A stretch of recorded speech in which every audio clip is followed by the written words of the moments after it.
istirahat yang cukup, jaga kebersihan lingkungan kita dan jaga kebersihan diri kita. Pada hari ini kita akan membahas tentang klasifikasi makhluk hidup. Pernahkah kalian melihat buku-buku bertumpuk atau buah-buahan di pasar, buah-buahan di pasar? Tentu kalian akan, jika berkunjung ke pasar, kalian akan melihat toko buah itu akan dipisahkan. Ini buah apel, ini buah jeruk, tidak dicampur aduk. Begitupun dengan buku di perpustakaan, semuanya dibedakan. Mana buku cerita, mana buku teknologi, mana buku pertanian, mana buku-buku pelajaran, itu akan dibedakan. Nah, begitupun dengan kehidupan kita di alam. Di alam ini begitu banyak sekali makhluk hidup. Kita tentu akan susah sekali membedakannya. Nah, di sini kita akan memberi nama atau ada pemberian nama, dan bagaimana sih pengelompokan makhluk hidup tersebut. Nah, pada materi ini kita akan membahas pertama, apa itu pengertian dari klasifikasi makhluk hidup. Yang kedua, tujuan klasifikasi makhluk hidup. Ketiga adalah sistem klasifikasi makhluk hidup, kemudian tingkatan taksonnya, kemudian tata nama, pemberian nama pada makhluk hidup berdasarkan sistem binomial nomenklatur. Yang pertama adalah pengertian klasifikasi makhluk hidup. Klasifikasi makhluk hidup adalah pengelompokan atau penggolongan organisme atau makhluk hidup. Nah, di sini makhluk hidup dikelompokkan berdasarkan persamaan ciri-cirinya. Semakin banyak ciri-cirinya, tentu akan semakin dia mendekati hubungan kekerabatannya dari makhluk hidup tersebut. Berikutnya adalah tujuan klasifikasi makhluk hidup. Adapun tujuan umum, mempermudah, mengenali, membandingkan, dan mempelajari makhluk hidup tersebut. Nah, selanjutnya tujuan khususnya apa? Kita lihat yang pertama adalah mengelompokkan makhluk hidup berdasarkan persamaan ciri-ciri yang dimiliki. Kemudian dua, mendeskripsikan ciri-ciri makhluk hidup untuk membedakan dengan makhluk hidup lainnya. Yang ketiga, mengetahui hubungan kekerabatan antar makhluk hidup. Yang keempat, pemberian nama makhluk hidup yang belum diketahui namanya. Selanjutnya, klasifikasi. Nah, pertama, klasifikasi ini dicetuskan oleh Bapak taksonomi, yaitu Carolus Linnaeus. Kemudian, ilmu yang mempelajari tentang taksonomi, tentang pengelompokan makhluk hidup disebut dengan taksonomi.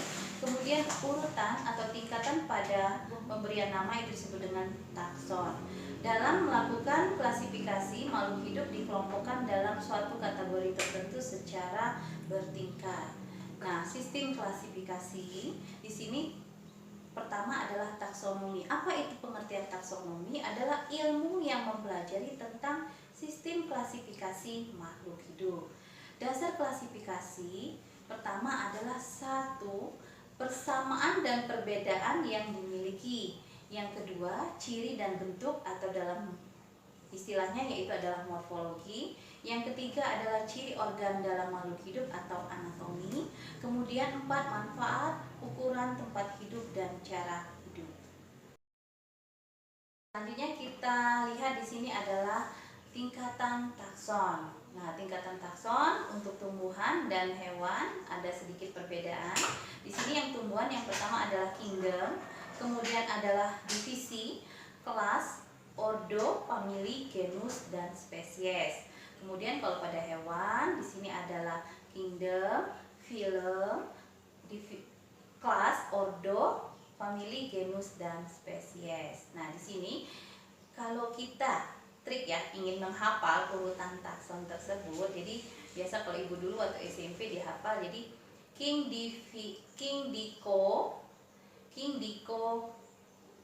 Pagesis. Jadi king itu adalah kingdom, divisi, kelas, ordo, famili, genus, spesies. Gitu ya cara menghafalnya. Nah, selanjutnya kita belajar tentang aturan tata nama atau binomial nomenklatur. Nah, sini aturan tata namanya ada 3. Yang pertama adalah terdiri dari 2 suku kata, ya. Kemudian aturan yang kedua, kata pertama pada huruf awalnya diawali dengan huruf kapital atau huruf besar. Kemudian kata yang kedua, kata depannya, pertama kata depannya diawali dengan huruf kecil. Kemudian aturan yang ketiga, dalam penulisannya ditulis dengan cetak miring ya, atau digaris bawahi. Dalam penulisan digaris bawah itu digaris bawahnya terputus. Jadi kata pertama digaris bawahi, kemudian spasi, kata kedua kemudian digaris bawahi kembali. Demikianlah pertemuan kita pada hari ini. Di sini kita bisa ambil kesimpulan bahwa dalam pengelompokan makhluk hidup ya, tadi pengertiannya adalah cara mengelompokkan makhluk hidup, kemudian ada tujuannya untuk mempermudah mengenali dan membedakan makhluk hidup tersebut, kemudian ada urutan taksonnya, kemudian ada pemberian tata namanya. Nah, para siswaku sekalian, kalian bisa menambah kembali wawasan kalian ya dalam tata nama ini dengan membaca berbagai literatur yang lebih lengkap lagi. Mungkin bisa browsing di Google ya, bisa juga membaca-baca buku kakak kelasnya yang lain, yang kakak kelas sebelumnya ya. Nah, pesan ibu sama kalian semua, tetap jaga kesehatan, taati protokol kesehatan, tetap hidup sehat dan semangat. Wassalamualaikum warahmatullahi wabarakatuh.